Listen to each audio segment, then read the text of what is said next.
Hey, Steve Zonardo here with Remax Zonardo Associates, Treviso North. Just a real quick update on the market. Current inventory, we're at 17,449 units, up 200 since last week, which is okay.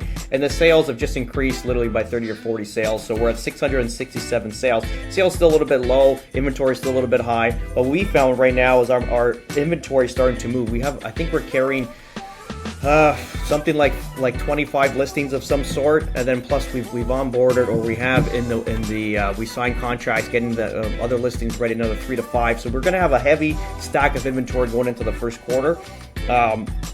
What we found, even one of our properties right now that we couldn't sell for the last 3 months. We've had showings, we had interested buyers, and then ultimately it never materialized into anything. And then over the weekend we get into a bidding war, and then we sell it for 100% asking. So that's good news for our clients. Thank you so much, Mark, obviously, for your loyalty and always giving us the opportunity to work for you. We really appreciate that.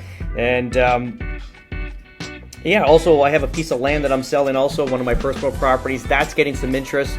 It's a vacant building lot in Allison. We're going to supply seller financing. Obviously, the vacant land is usually you can't get them financed clearly. So we're going to offer the money up front, and then ultimately give whoever wants to buy the property an opportunity to build a property, get a mortgage on it. Once there's a physical structure on it, then they can repay us our financing, which is great. I flew in a dine and dash style event over the weekend. We flew in basically midnight on Thursday night for our Remax Awards for Friday, and then I just flew out Saturday afternoon to catch my daughter's last dance competitions in Tampa. But I'll show you some photos of our Remax event here, which is great. This is the team: Mike Gaddy, Elisa, myself. This is our manager, Mike Scardrilla. This is really good. It was fun. We did Team Chairman Award. Obviously, last year was a very tough year. We still did like 42 to 43 deals, which is great. But ultimately, if you saw the awards, a lot of people disappeared off of it. And then ultimately, there's only a few of us that kind of stayed up at the top. And this award clearly, if you kind of see here, that's the Chairman's Club. This is just, well, Mike got the chairman. How many? There's 2, 4, 7 out of 300. So you imagine that. It's rare air, and I wanted to be there to support Mikey to get this award, because it's almost like winning a professional fight, when you get the Chairman's Award. I've done it since 2016 until, this year I forfeited it and moved it on to the team. There's no point of getting any more awards, to be honest. It's all about team structure right now, and having the team be successful without me in it. So yeah, end of an era. This is probably the last event I'll attend.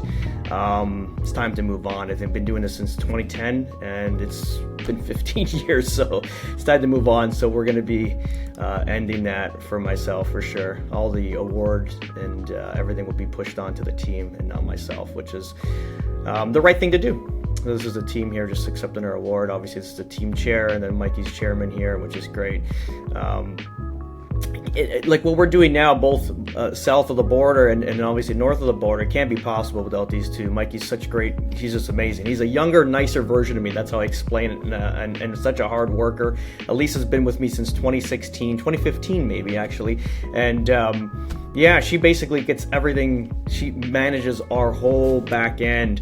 I remember we had a co-op student that didn't understand, like when you watch television, when you watch real estate on television, it's very glorified, and there's Prada boots and the whole thing and fancy cars. But realistically, it's not like that. If anybody that's a successful business man or woman in real estate, it's basically structure and management. So we had confusion with one of our co-op kids where she didn't understand what a successful team looks like, and that's the team leader right there, Elisa, basically keeping everything together, not only in Canada but also south of the border too. We have a lot of stuff falls on her weight too, with the taxation and stuff like that, which is great.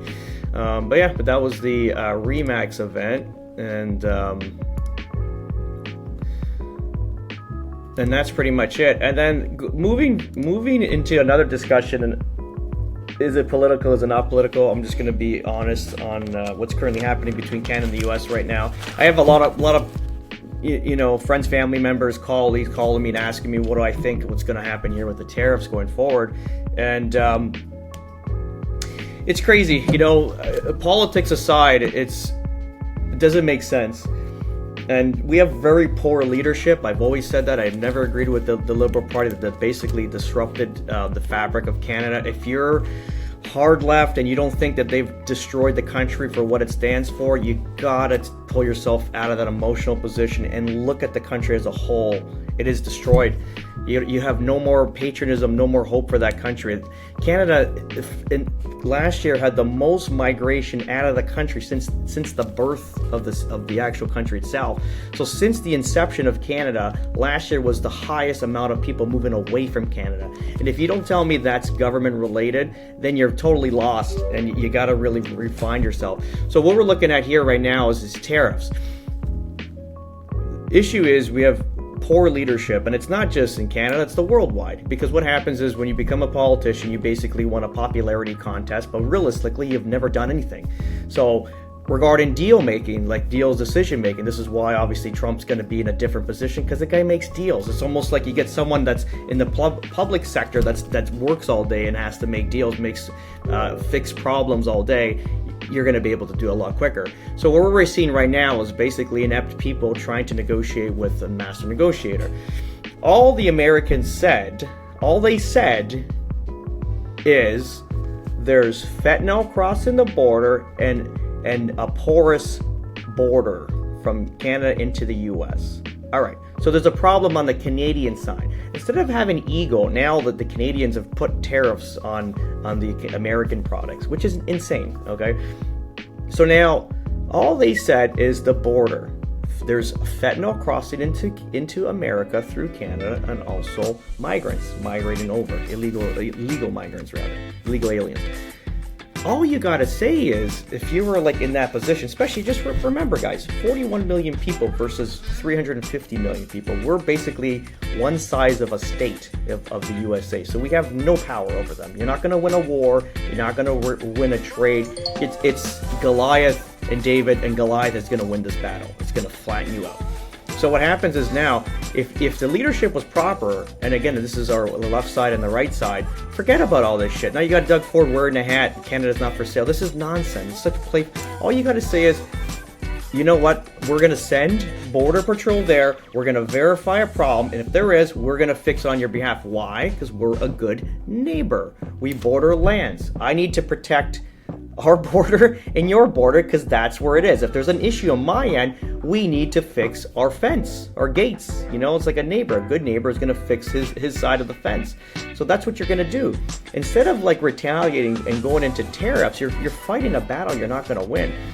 And then you got, you know, people on the left, which they're such hypocrites rather, because look, when Trump's message came out, where it was like America First message, we're going to do America First, we're going to make sure we make America strong, buy only American products, the left had an issue with this, even here in the US. Oh, this is Nazism, this doesn't make sense, this is, oh my God, what a world, you shouldn't be like that, you need to share, blah, blah, blah, blah. And then now, I just saw like on these radical left-wing people here on Facebook literally talking about how just buy Canadian, only buy Canada, like Canadian products. So it's like, it's only good when you want it to be. Like, this is nonsense. We don't need to start any trade deficit or anything like that. We need to just fix the border, you know, call the US back and tell them that we fixed the border, we're all good, can we get back to our regular way of doing business? And that's it. And if that was a ploy to get the taxation, then you might want to do something, but fix the problem first before you're going into this disaster. Now we're looking at our dollar just weakening. We're at $1.47 currently right now. And if you think that America is going to allow Canada to trade outside of the US for products and try to like make up for their deficit here in the US, that they're not obviously selling products and stuff like that, don't think that's going to happen, because the US won't allow that to happen. And if they start going to China, Europe, they start entertaining that aspect and going straight to Canada for other stuff, they're going to get punished by the US. So it's going to be like a little Cuba. They're going to make an embargo around Canada, and then they're going to starve it. So you got a lot of pushback on Trump saying about the 51st state and all this stuff. This is going to be a very long one. Right now we can talk with strength. after financially we're weak as hell, they're going to succumb to whatever the U.S. is going to offer in the future. But if they were smart, they would just fix the problem, go back, see if we can get the solution fixed, and then maybe go forward like that, and maybe create a union, dollar-wise. Because again, Canada's 41 million. That's it. We have a military of 68,000. And we can't guard all that land. It's impossible. The world is changing. If you don't think so, you got to read more books on history, and you got to look what's currently happening. We have such a vast amount of land and natural resources. You've got other countries that are highly populated that need what we have as resources in Canada. And now you're going to have to make a deal, and you're going to have to choose what's the lesser of the two. You're going to get into bed with China, India, or you're going to have the United States, which would make more sense because it's going to protect all our North America here. There's a great book called The End is Just the Beginning. Actually, my coach Ryan suggested it. I read through it. It just all makes sense. So we have to protect North America into Mexico, and this is what the future is going to hold, because at some point the U.S. is going to have to pull back from policing the whole world. Clearly, you can't do it anymore. They're going to pull back, and they're going to just police our land, basically, from Greenland all the way into Mexico, like this coastline here. So prepare for that. And yeah, that's pretty much it. I think we'll see what happens. I think it's going to be terrible. And another thing, who does this hurt? So everyone's going gangbusters and saying, create an embargo. What does this hurt? It hurts the common people. Again, bad government policy making decisions going to harm who? It's the middle class.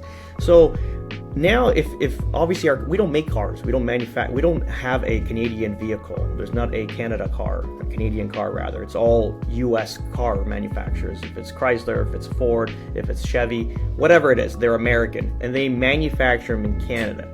Now, if the tariffs are there, 25%, are they going to start moving their production and car manufacturing back into Detroit? Clearly, because it's going to make more sense for them. And who does that hurt? The car workers here in Canada, or there in Canada rather. Because again, the middle class gets thumped again. If this dollar keeps going where it is, what happens? Construction even goes further down. It's just, who gets killed? This is basic middle class bad decision maker. All we got to do is agree to fix our problem, and then go back to the negotiating table. It's very simple, and they should do that like today, not wait and then retaliate because Trudeau's a moron.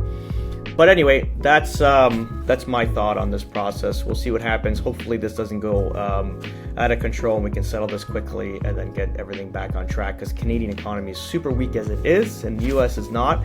And ultimately, all you need is basically more foreign investment leaving Canada and moving into the United States, because it's going to be a safer bet. Because remember, if they put an embargo, it'll be an invisible embargo, they won't mention it, Canada becomes an island and becomes a very poor place like Cuba. Anyway, my thoughts for the day. Have a great day. Bye-bye.